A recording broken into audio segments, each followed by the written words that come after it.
Good evening. Thank you all for joining our LinkedIn Live with our Innovators Circle. I'm really pleased and honored tonight to have a guest to head up our discussion around innovation and leadership, leaders of innovation, innovative leaders, however you want to pair those two words. And his name is Geoffrey Roche. And Geoffrey is the head of Workforce Development North America at Siemens Healthineers, with a focus on really creating and developing the next generation of healthcare workers. And that truly is an innovative concept if you're anyone who comes out of the healthcare field, which is about as traditional and slow as they come. So we're really going to be interested in hearing Geoffrey's story about his role at Siemens Healthineers and some of the things that he's doing in order to create that workforce.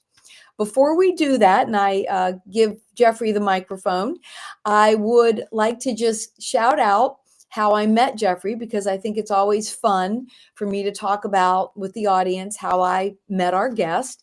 And I met Geoffrey through Moravian University, which is based in bucolic Bethlehem, Pennsylvania.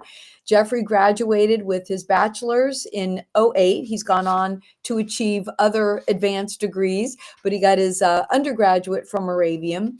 And he is a dedicated alum.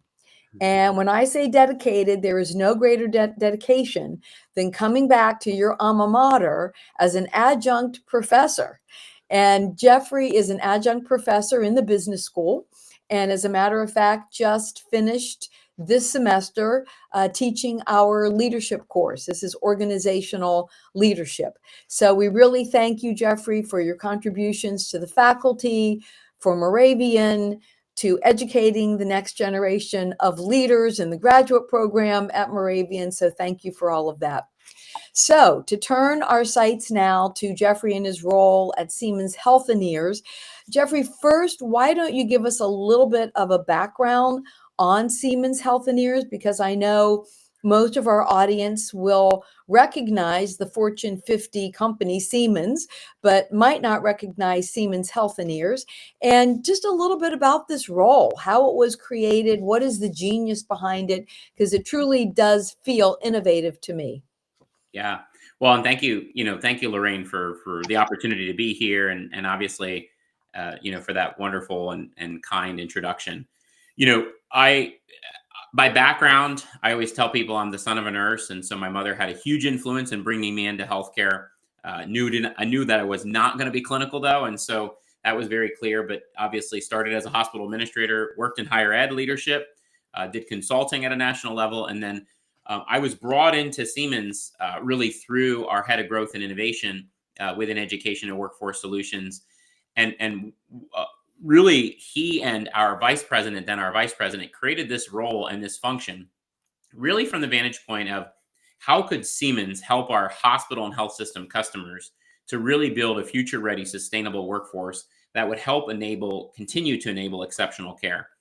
And, really it was a bold, ambitious move because, traditionally, to your point, people think of a Siemens Healthineers as a medical device, medical technology company, but really we're so much more than that. Yes, we make breakthroughs, and enable breakthroughs in medicine every day, everywhere, sustainably. But we also do that obviously through technology, through medical devices, but we also do it through people. And so our concept here was very much focused on if we don't do what we need to do to develop the next generation healthcare workforce, it doesn't matter what technology we develop because we could develop the best of the best in Germany. But if we don't ultimately have the technologists and the team to utilize it to enable these breakthroughs, it doesn't matter. And so my role was really focused on thinking innovatively, strategically, and in a transformational manner. How do we help hospitals and healthcare systems to change what they do from a recruiting perspective, from a retention perspective, and then what do they do around career pathways, career mobility, economic mobility, culture, you name it. That kind of the portfolio is very, very large and also very distinct in nature, but very focused on people. I really love that, and it's a terrific introduction, and I really give kudos to your leadership team to have the foresight to know that this role is necessary and critical. I think particularly with all of the dynamics that are underway with technology in healthcare, you're absolutely right. It's not like bolting somebody in with a traditional background and then giving them a 101 in digital transformation or something like that. It really has to be integrated. But before we go a little bit more into the workforce work that you're doing, which I think is very interesting, was there a problem that Siemens Healthineers identified? I mean, a lot of times necessity is the mother of invention or innovation in this case. So were they finding difficulty recruiting the right types of people? What spurred this aha moment, if you will? Yeah. I think what spurred it is, look, for many years now, Siemens has had truly a very, very robust and comprehensive approach to education and workforce solutions for their customers, without question. But really what spurred it was, the same executive who built education and workforce solutions at Siemens recognized that we have to really be looking at a sustainable approach. And that while we do this work, if we don't truly look at, partnering more closely with academia, particularly our community colleges, because our community colleges are generally the largest, producer of this talent, particularly at the imaging technologist level, at the medical laboratory science, and then certainly, radiation therapy generally is at the bachelor's level. Many of these could also be at the bachelor's level as well. She also recognized that from a STEM perspective, we have to increase interest in STEM. And that if we increase interest in STEM, we can generally educate our youth and educate all individuals of all ages to recognize that these are really strong, life sustaining jobs. And so I think the problem is clear. Statistically, we have lost a lot of the workforce in the imaging, in the medical laboratory, and certainly in the radiation therapy space. We've also had a reduction of academic programs in that space. And so her understanding of that data said, we as a med tech company have to do our part to be a critical partner, but also a solution provider in that space. And so that really was her understanding. And look, this is somebody who is a female executive at Siemens, studied STEM in college, was a technologist, built this very large, comprehensive approach for Siemens here in North America. And now we're fortunate because all the work she did here, she was recently promoted into global leadership. And the idea is for her to do what she did here globally. And so, certainly an innovator in every possible way, and also a fantastic leader. Well, maybe we could dig into the STEM, because of course we do know that there's a chronic shortage, and there has been in, as you point out, students going into STEM professionals, and then even at the other end of the pipeline, we have a lot of attrition in STEM careers because it can be very difficult to be a STEM professional for a lot of different reasons. And I know that you're gonna tell a few stories, but you're tackling that. And so I think it'd be also interesting for our audience to hear a little bit more about what you are doing in STEM in terms of diversity, marginalized communities, really making STEM much more available and accessible to all populations, and ways that you're enabling individuals to stay in STEM careers. Yeah. So, ultimately, Siemens recognizes that we have to do our part in a very dramatic and dynamic way here. And I use those words because, to your point, that the statistics are not good. We have got to change the tide, and we have to educate our youth, but then all ages, to understand that there is a place for them in STEM. And if you want to continue to be a part of enabling breakthroughs in medicine everywhere, for everyone, everywhere, sustainably, then this is a great place. And so our work predominantly is in a couple different ways. One, we work very closely with our hospitals and health system customers, because our goal in all of this work is to drive workforce to them. It's not actually to drive it to Siemens. We don't have the same challenge as our hospital and health system customers do, because generally, people want to come to a Siemens generally from the hospitals, and we're like, no, we need you to stay there. We really need you to stay there because we need you to be a part of that care team. But so our work is very much focused on in communities, having our team join the hospitals and healthcare systems at career awareness events, bring the technology, allow the students and all ages to experience it so that they actually experience it before they actually have to have a procedure. Allow them to touch it, feel it, get a sense of the power of the technology, get a sense that if that is something they're interested in, that could be an opportunity for them. It is also done through, we have a program called Scholars in STEM, which is actually an employee resource group that was formed and started by an employee. And this was an employee who, is a female leader in STEM, cared deeply about how could we reach middle-aged girls, particularly in middle school, who are a Black and brown background, to help them understand that they could be a part of the STEM field.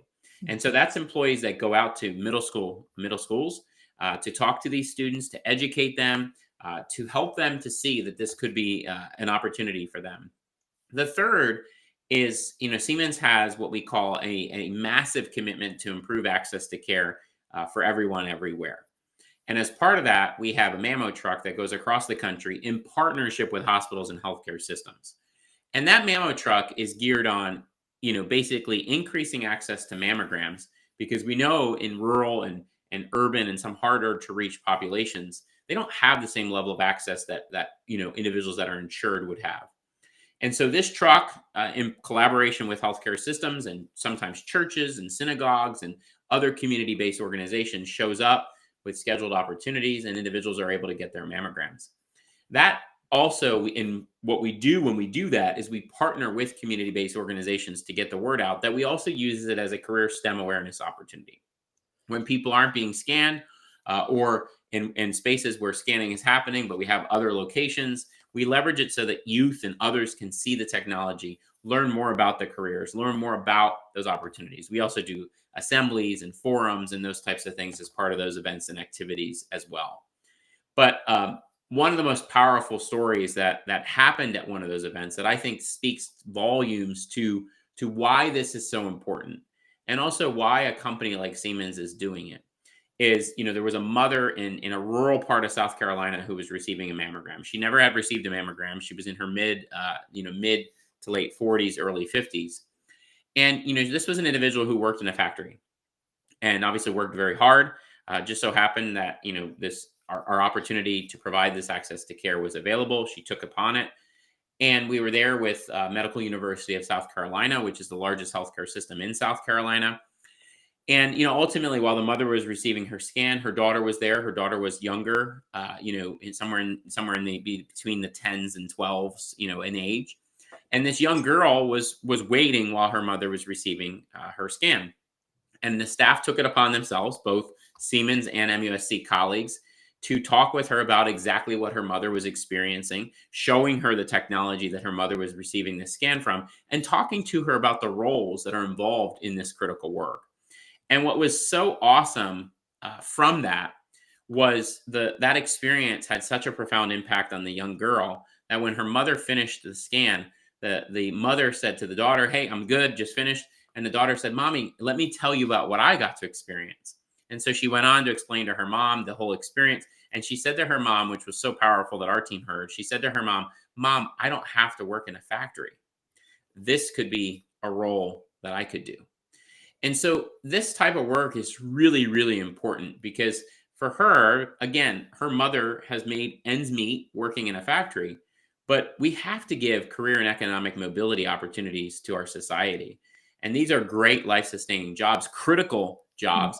And if we, I always say, hey, we've got to track this young girl, because if we can get her into a community college later in South Carolina and then get her working for MUSC, then we clearly have done the right thing. And so just a powerful story that certainly for all of us brought a smile to our face. Oh, that's really, really a wonderful story. It gives me chills in a good way. It's a nice story. And I'm sure that you're replicating those examples across the country. And it just makes me think about, other times in our history, society, when, jobs have been displaced, people have been displaced, and we didn't always weren't very sophisticated in terms of how we retold or reskilled people. And it's not something that, comes from on high necessarily. It's really what you're doing. It's going in the communities, one family, one person at a time, and introducing them and opening their eyes to a career profession, for, in this case, a technician, that could be a very viable career option. So that's terrific. I want to talk also about your methodology, because as we were discussing, preparing for this session, we discussed the type of approach that you use at Siemens. And I won't say the word because I'm going to let you have the headline here. But tell us a little bit about the approach that you use in building the messaging and the communication around these kinds of situations. Yeah. So we truly believe in the power and impact of storytelling. And, I think healthcare is a space where storytelling, certainly from a patient perspective, has been well known. But, we haven't done a great job, to your earlier point, in healthcare of focusing on the people part. It's such an interesting industry. I've spent my whole career now of 16 years in it. And ultimately, I mean, look, I started my healthcare journey obviously as a son of a nurse early, but it was actually a field study internship that I did when I was a student at Moravian that made me realize that this could be a space for me to get into. And my late academic advisor, who's now passed away a few years ago, Dr. Reynolds, was responsible for that. And so, obviously, a great example of Moravian, helping make a difference in the lives of their students. But you know, ultimately, why I believe so strongly in storytelling and what I see among how we're approaching it within our organization, and again, kudos to our leadership for recognizing the importance of this, is that it spreads an important message far and wide, particularly in a global organization that's super matrix. It helps people also see the purpose in the work that they're doing. And then for our customers, it helps them to understand and align with the work that we're all doing.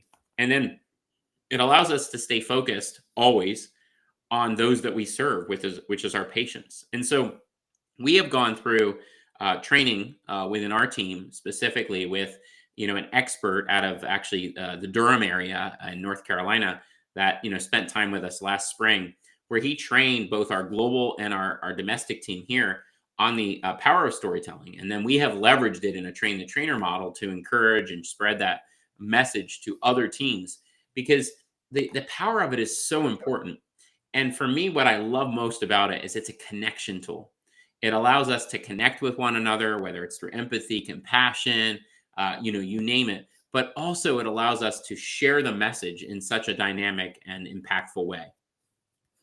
Yeah, and maybe you can give us some additional examples. So for the purpose of an example, the mammogram story was a way of using storytelling in order to help this young girl get interested in her mother's care, her treatment, and then the field of mammography and being an ultrasound tech or a mammography tech, a radiation tech.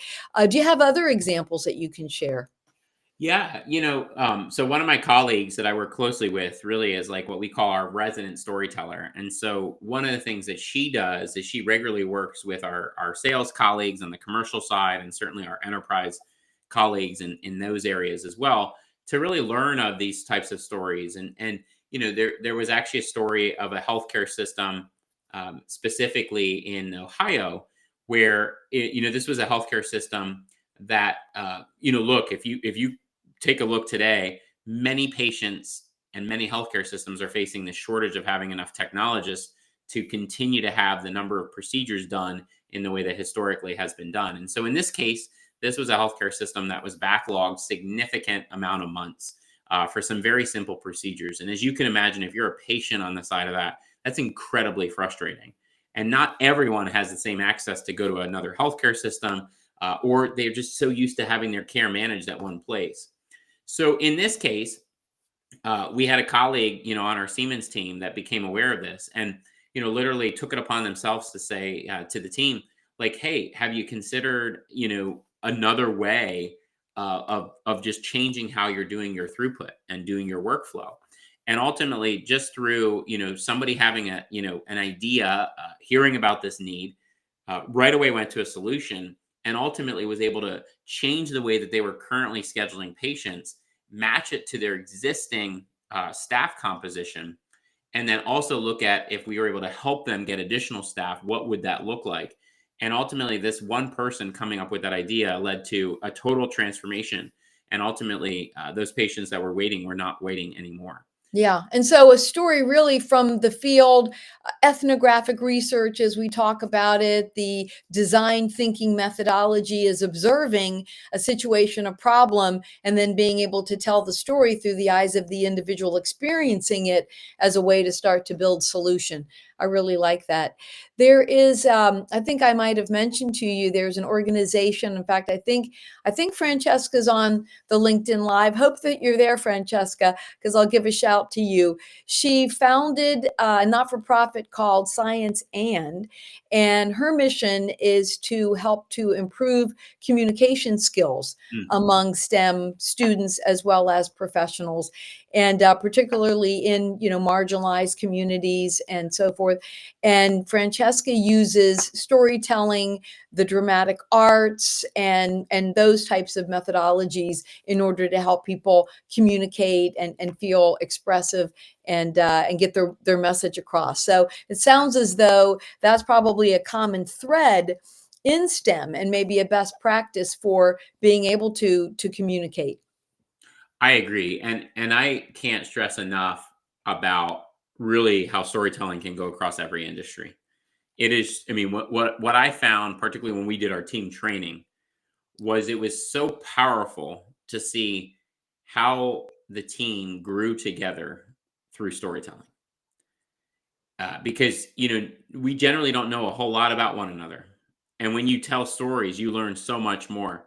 For example, I sat with a colleague who does amazing work, but I didn't know that before she did this work, she actually was a technologist, and her work was so cutting edge that she saved many women and babies through what she was doing in such an innovative way. I didn't know that. But with her telling the story, we learned, and there's a certain different, like when you hear those stories, you just feel so purposeful and so passionate to do the work that you're doing. Yes, and given you teach leadership, I taught the leadership course this past semester as well. And you opened up talking about emotional intelligence, empathy, compassion. I think storytelling really allows you to not only listen to understand, because as part of storytelling, you also have to listen to others so that you know the audience that you're addressing. And it also helps you to communicate with them, but it just gets the empathy going because, as you point out, you're going to learn something about someone that maybe just makes you a more understanding boss or more sensitive about their situation. So maybe some other thoughts that you have, Geoffrey, given your strength in leadership. I know it's an important topic to you. What are some of your other thoughts and tips for those who are listening tonight in terms of being a leader of innovation in the way that you are? You've got to figure out a way to drive it, to sustain it, to walk the talk every day, if you will. How do you do that? Yeah. So I think that the biggest thing I tell people all the time is you've got to be, and it sounds funny to say it, but you have to be genuine. And so, the most important piece, at least when I have seen innovation in my career, both have been a part of it or witnessed it, where I've seen the difference really the difference be made, is when individuals are leading it with a clear eye towards an outcome, but they're doing it with a focus on communication. And so, I say all the time, if you're going to do something innovative, you better make sure you communicate with all angles and all stakeholders that are going to be involved or going to be impacted. Mhm. It's one of the reasons why in healthcare we failed so often. We look at like electronic medical records, which is innovative, but we didn't actually engage the clinicians who would actually use it and ask them what they would want with it. So we actually created more burnout for them and more frustration, and ultimately have made them not want to use it. And so I tell people all the time, instead of us yelling at our doctors and our nurse practitioners and our physician assistants and our clinical team because we feel like they're not looking at us, we actually should be looking at the industry and saying, why didn't you ask them what would have worked for them? Because that's the reality. And so, for me, it's really, you have to keep in mind all those aspects, because ultimately I'm a believer that most people actually want to be innovative. I truly do believe that. I mean, in my experience, people want to make positive things happen. And uh, obviously, the only way to make that happen is through engagement, connection, and really getting their input. And so, that to me is really what's most critical. Where I see innovation fail is when we don't engage all aspects of stakeholders. It's not a top down approach. Uh, Top down just does not work, in my opinion, with innovation. I've never seen it work, particularly in my healthcare career.